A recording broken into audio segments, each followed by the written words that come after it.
Salam sejahtera, selamat beraktivitas kembali. Kiranya hari ini jauh lebih baik daripada hari kemarin. Pemeliharaan dan berkat Tuhan selalu berkelimpahan di hidup kita. Kita akan membaca firman Tuhan Matius 20 ayat 20 sampai dengan ke-34. Maka datanglah ibu anak-anak Zebedeus serta anak-anaknya itu kepada Yesus, lalu sujud di hadapannya untuk meminta sesuatu kepadanya. Katanya, "Apa yang kau kehendaki?" Jawabnya, "Berilah perintah supaya kedua anakku ini boleh duduk kelak di dalam kerajaanmu, yang seorang di sebelah kananmu dan yang seorang lagi di sebelah kirimu."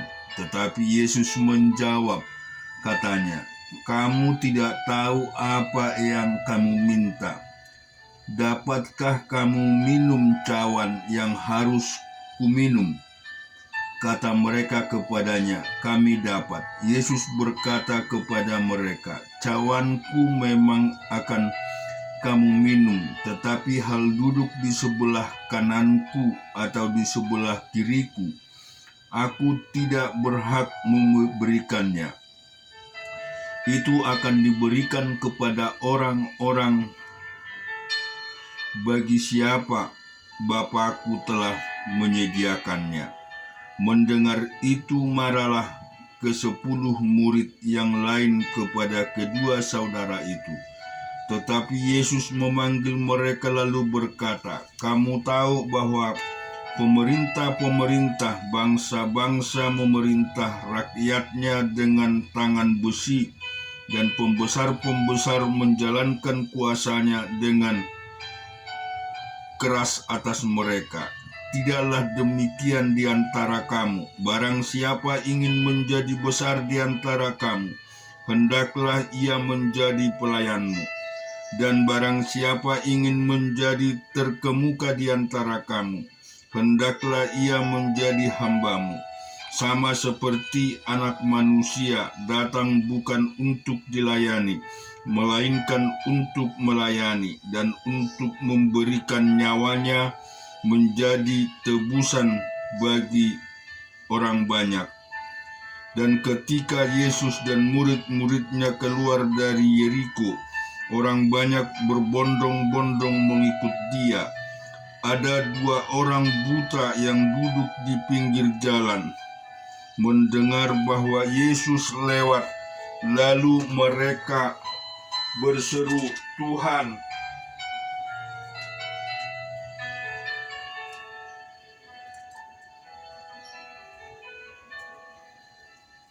Anak Daud, kasihanilah kami."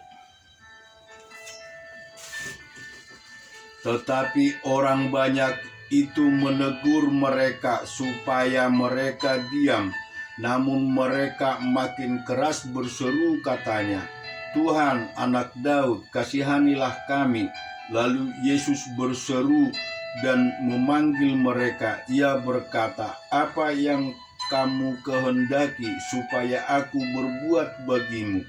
Jawab mereka, "Tuhan, supaya mata kami dapat melihat." Maka tergeraklah hati Yesus oleh belas kasihan. Lalu ia menjamah mata mereka, dan seketika itu juga mereka melihat lalu mengikut dia. Kita juga akan membaca Ayub 31 ayat 1 sampai 20. "Aku telah menetapkan syarat bagi mataku, masakan aku memperhatikan anak darah, karena bagian apakah yang ditemukan Allah supa dari atas milik pusaka? Apakah yang ditetapkan yang berkuasa dari tempat yang tinggi?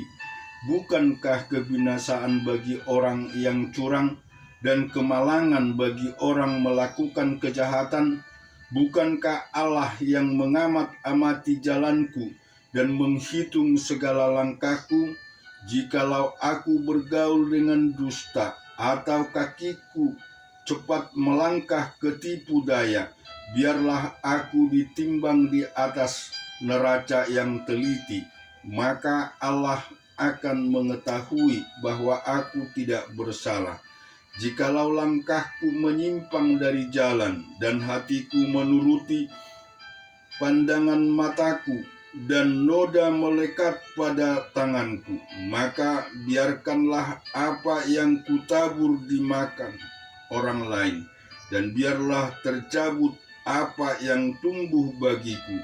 Jikalau hatiku tertarik kepada perempuan, dan aku menghadang di pintu sesamaku, maka biarlah istriku menggiling bagi orang lain, dan biarlah orang-orang lain meniduri dia, karena hal itu adalah perbuatan mesum, bahkan kejahatan yang patut dihukum oleh hakim.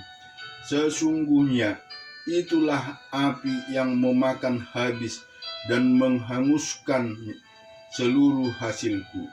Jikalau aku mengabaikan hak budakku, laki-laki atau perempuan, ketika mereka berperkara dengan aku, apakah dayaku kalau Allah bangkit berdiri?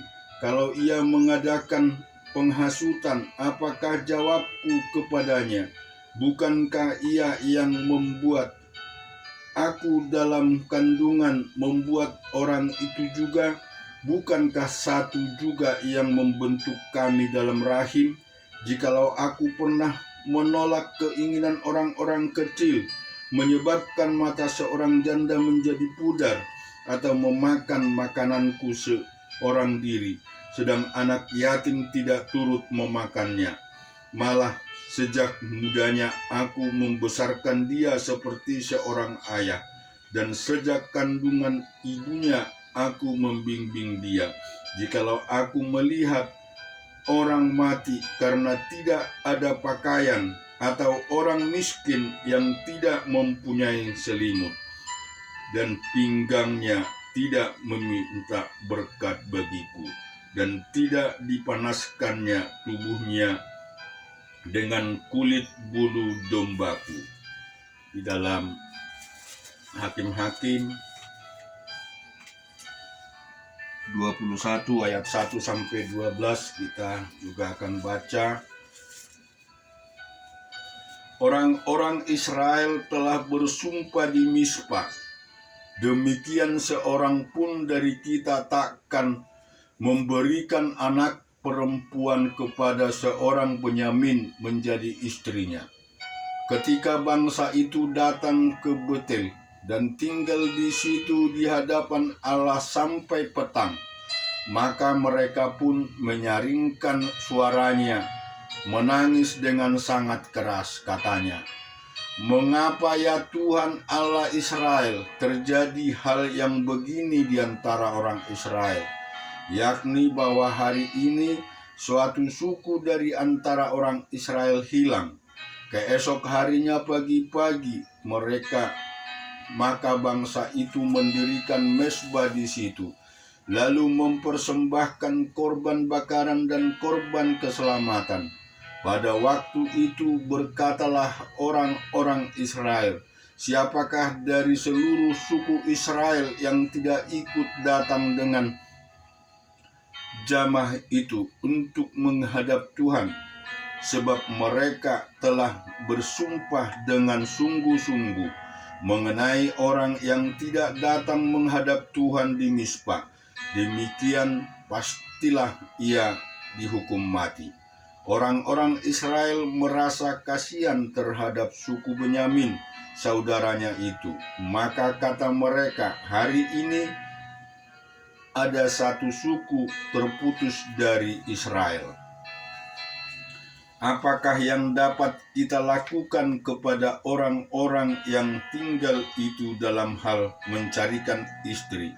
Karena kitalah yang bersumpah demi Tuhan untuk tidak memberikan seorang pun dari anak-anak perempuan kita kepada mereka menjadi istrinya. Sebab itu berkatalah mereka dari suku-suku Israel, adakah satu yang tidak datang menghadap Tuhan di Mizpa? Lalu tampaklah bahwa dari Yabes Gilead tidak ada seorang pun yang datang ke perkemahan itu. Lalu diperiksa jumlah bangsa itu, dan tampaklah tidak hadir seorang pun dari penduduk Yabes Gilead. Maka perkumpulan itu menyuruh ke situ 12.000 orang dari orang-orang gagah perkasa dengan memerintah kepada mereka, dengan demikian pergilah, pukullah penduduk Yabes Gilead dengan mata pedang, juga perempuan-perempuan dan anak-anak. Tetapi berbuatlah begini, hanya semua laki-laki saja dan semua perempuan yang telah pernah tidur dengan laki-laki harus kamu tumpas. Mereka menjumpai di antara penduduk Yabes Gilead 400 orang anak gadis perawan yang belum pernah tidur dengan orang laki-laki. Lalu gadis-gadis itu dibawa mereka ke perkemahan di Shilo di tanah Kanaan. Amin. Tuhan memberkati kita semua. Haleluya. Puji Tuhan.